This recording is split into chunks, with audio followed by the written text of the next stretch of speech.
What happened? Did you lose a straw draw? Did they run out of red shorts? I was disappointed for you.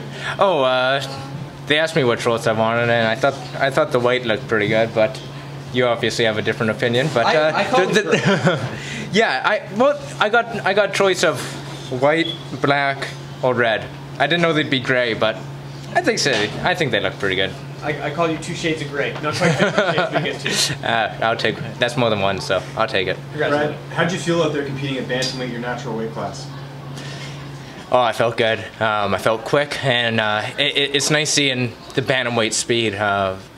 Being a featherweight in the Ultimate Fighter, you know, I thought I'd be the quicker guy, but out there in bantamweight, I still felt, you know, I had that speed advantage, and that's a nice advantage to have. So, you know, it feels great. I think I kept all the strength, all the power I had at featherweight. So I'm excited to keep on going at bantamweight. Anything surprise you about Matt in the cage today? You know what? No, I knew he was going to be gritty. I knew he was going to hit hard. You know, it's just one of those where when I'm zoned in, time kind of slows down a bit, and you know, so every fight I'm going, oh, they felt a little bit slow, but I think it's just being in that right zone that we train every day in the gym for. So yeah, nothing really surprised me. I knew he was going to be gritty. I knew he was going to have good wrestling, and I knew he was going to have power in his hands. So nothing really surprised me out there. You mentioned this week that his wrestling may cause some problems. Was it important for you to get that takedown in the fight? Was this something you were hoping to be able to do? You know what? I just planned on mixing it up and keep him guessing out there. There wasn't a very good opportunity for a takedown in the fight. So when I got his leg in the 3rd round, I thought, okay, you know, this is a position he's been in since he's been 5 years old. You know, he knows how to defend this, and I felt the hip pressure. But I just held it and started throwing shots. At that point, it was, okay, let's score some points, and let's just, you know, let's look for an opportunity. And later on in the fight, when he shot in on me, I felt just at home as he is there. So, you know what? If I can get the takedown, great, but I never count on it. Can you talk about that submission at the end of the fight? I mean, that was pretty slick. Is that something that you work on, or was it? I mean, that was pretty sweet. You know, it's something I've caught in the gym many a times. You know, you sink on that rear naked grip, and it doesn't matter what position you're in. You know, the guy's choking, and you have a lot of torque in your body. I didn't know how much it was on or what the situation was. All I could hear was everyone screaming, and so I thought, okay, let's just squeeze the heck out of this choke. And you know what? All of a sudden, his body went kind of limp, and then the bell rang, and well, I got the decision win. When the referee stepped in, did you think the fight was over due to the submission, or did you hear the bell and know it was the end of the fight? You know, I knew it was the end of the fight, but he couldn't answer the final bell. You know, the ref had to help him up multiple times, and even then he picked him up once and he was stumbling, and then he picked him up again and he was stumbling, and finally they got him to a stool. To me, that's every sign of him not answering that final bell. If that would have been a big right hand, you know, that would have been it most of the time. So I think it should have been a stoppage win, but you know what, I got the decision win. I got to, you know, show I'm looking for that finish up until the end of the fight. Well, as I say, it worked out, right? So you got the win. What does it matter? But I mean, as you're sitting there waiting for the scores to be read, is there any thought in your mind like, what if this doesn't go my way? I mean, I just choked a guy unconscious, and I might be handed an L. Yeah, you know what? I was confident I was going to get the win, but even then, there's that little bit of uncertainty, and you never want that. You know, you want to put, you know, the final stamp on. And I thought, you know, if that 3rd round was competitive, that last kind of 30 seconds should have sealed it. So I was confident I had the 2 rounds in, potentially 3, and you know what? I'm very happy that the judges gave me the call. Are you going to contest that, you know, with the commission, just to say, hey, you know, have another look at this?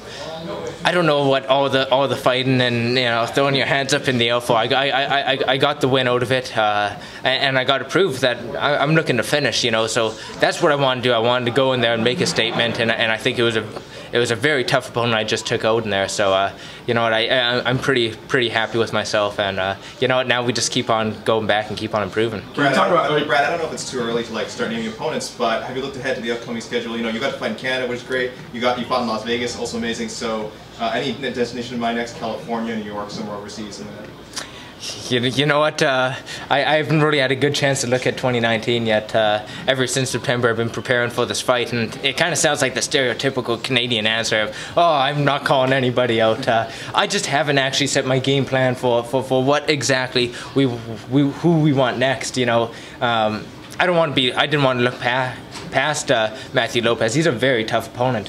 And so it wasn't, you know, when I took the fight, it wasn't, okay, well, after Matt, where do we go from here? You know, it was all depending on my performance and what I deserve after this. So how did this first UFC win at 135 compare to winning the Ultimate Fighter? That's a very tough call. You know, winning in front of my fellow Canadians, and 20,000 people, a sold-out event. You know, that's a pretty amazing feeling. But then winning the Ultimate Fighter trophy, both of them felt great. You know, saying one's better than the other is tough, but you know, it's definitely something I'm going to remember for the rest of my life. You've been really active this year with Tough, and now you're officially 2-0. Do you want to take a bit of time off, or get back in there as soon as you can? You know what, in all honesty, as soon as my body's healed up, I'm going to be back training. So it's not really like the time off. It's time off, throw the feet up and just relax. Back at the gym improving. Really, once I get back to, you know, back to Dublin, start training again with all my fellow teammates at SPG, then we can start making a game plan together on who we want next at bantamweight. And you know, the holidays are going to roll over pretty quick, so I think we got the time. Will you still bully SPG, or are you going to cut that out now? Am I? Oh, you know what? They asked me my New Year's resolution, and I should have thought about that. Maybe I should have eased off with the bullying, but you know what? I guess I'm a bully. You know, I'm the guy with glasses, the dorkiest one in the gym. But yes, I'm the bully at SPG. Is that the new nickname then? Are you gonna go with the bully? I think that one's taken, but I'll stick with Superman. Calling yourself the dorkiest fighter in the UFC, have you seen the Avengers trailer yet? Oh, I have seen the Avengers trailer. I actually, you know, it's tough to say I'm the dorkiest, because there is some like hardcore like anime fans and really I don't know if I'm the dorkiest, but like I'm in the clique at least. There's a group of us who I don't know, big dogs, whatever you want to call us, you know, the glasses pushers. But yes, I have seen the new Avengers trailer, and man, that looks good. I was watching it with my girlfriend the other day, and we were both like sending shivers down your back. I'm so excited. Can you rank the top 5 dorkiest fighters? So,